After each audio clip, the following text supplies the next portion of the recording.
Mass transit for Honolulu got the thumbs up today in a landmark city council vote.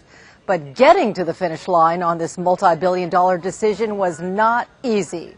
Gina Mangieri explains. Gina? Leslie, the process behind the legislative product can often be mundane, but today was another story. Disputes, alliances, tears, and applause, and at last, a long-awaited vote. The weight of the decision before them showed. 9 Honolulu City Council members poised to vote on the largest project in the city's history. All in all, I feel like it's a little too chaotic for a decision of this size. Chaotic because of a surprise amendment leaving 2 competing routes and more than 100 people waiting to testify. Talk began of delaying the vote. I don't think that's fair to the public as well. Even more so. They need to see us make a decision out in the open. So let's call for the vote today. Thank you. All of that was confusing even the council members themselves. It's discouraging people from coming forward. I saw people walking out of the meeting in complete frustration. We don't have our ducks lined up. We don't know what we're doing. There's utter confusion going on here. The public cannot possibly be confident that we're moving deliberately on this rail system. They decided to recess until Tuesday, but said they'd hear out the public first. Many impassioned for and against the project, and many clamoring for an EVA route.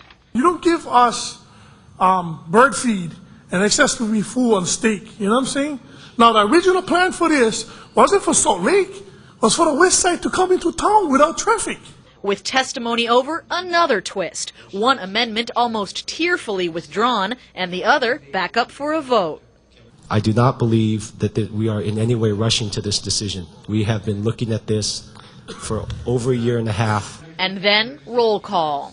Member Tam. Aye. Mr. Chair. Aye. Mr. Chair, we have 7 ayes, 2 noes. The committee report is adopted and Bill 79 CD2 FD2 has passed third reading.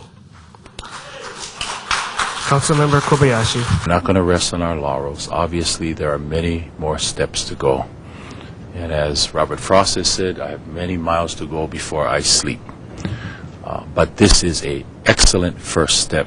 I think that this is probably the best Christmas present that one could have asked for in 2006. A present that puts the key Kapolei, Kalailoa, Eva Beach Airport, and Salt Lake route decisions in the administration's hands, and a price tag of about $4.6 billion. Unless Santa Claus is going to be giving us a heck of a lot more financial resources than we have now, I don't believe moving forward on this system is prudent. That was Charles Dejoux, one of only 2 dissenting votes, along with Barbara Marshall. Whether the fixed guideway will be rail or bus is still up in the air. Next steps include more engineering and environmental studies, picking the minimum portion to build, and lobbying Washington for $1 billion. Gina Mangieri, KHON 2 News.